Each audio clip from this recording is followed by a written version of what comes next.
Hi, my name is Catherine Record Campbell, and I'm doing my research project on how South Carolina public school librarians are developing diverse and equitable collections amid the current climate of book bans and challenges that plague the state.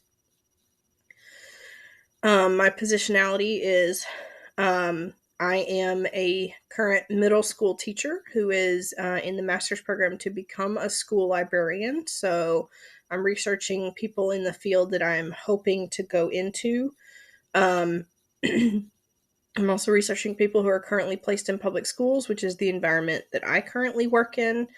I'm researching how they're developing diverse and equitable collections because it is important to me personally that my students and all students have access to literature that can serve as windows, mirrors, and doors for them um, because I feel it's really important that they not only see themselves represented in literature, but they also see other cultures that they wouldn't normally be exposed to or learn about in literature so that they can have kind of a different view and become more empathetic humans and more accepting. And I think this goes back to my personal background, where I grew up. My mom was a teacher and she encouraged me to read the banned books that people didn't want me reading because she thought that they were essential to me developing as a more empathetic person. Um, and she was right.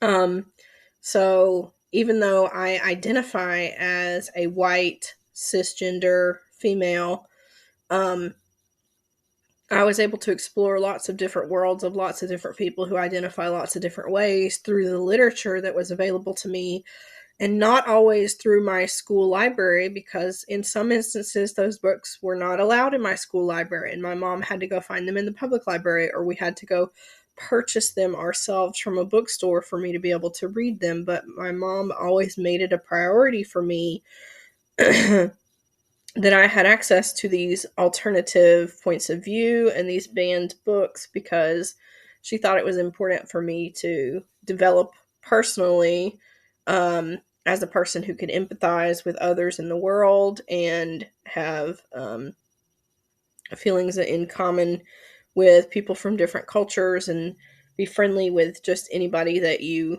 met, and empathize with people because you understood kind of what other points of view were like, and you didn't just have your one lens of looking at the world. So my mom raised me to make sure I read lots of diverse literature, and diverse literature turned out to be some of my favorite books growing up. Like I clearly remember in middle school reading Shabanu, Daughter of the Wind, which was about a girl in the Cholistan desert.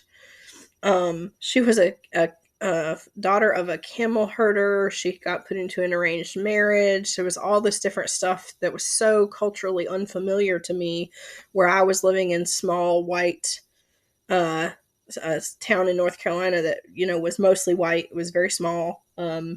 Didn't have a lot of exposure to other cultures outside of the literature, and so literature was really my way of exploring the world.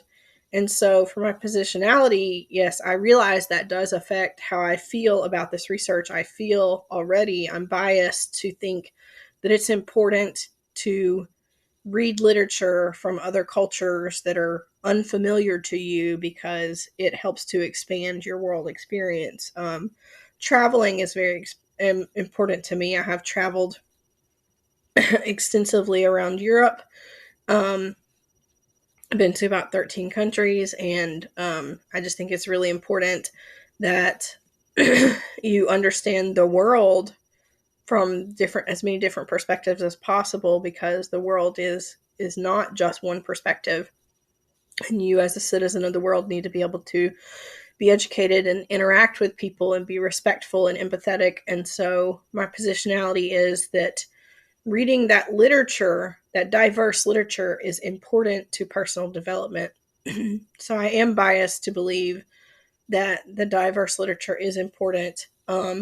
And so in my research, I want to find out how librarians in South Carolina public schools are developing diverse, equitable collections that give our students access to all sorts of different literature and all sorts of different cultures and worldviews, because I think that that is really important.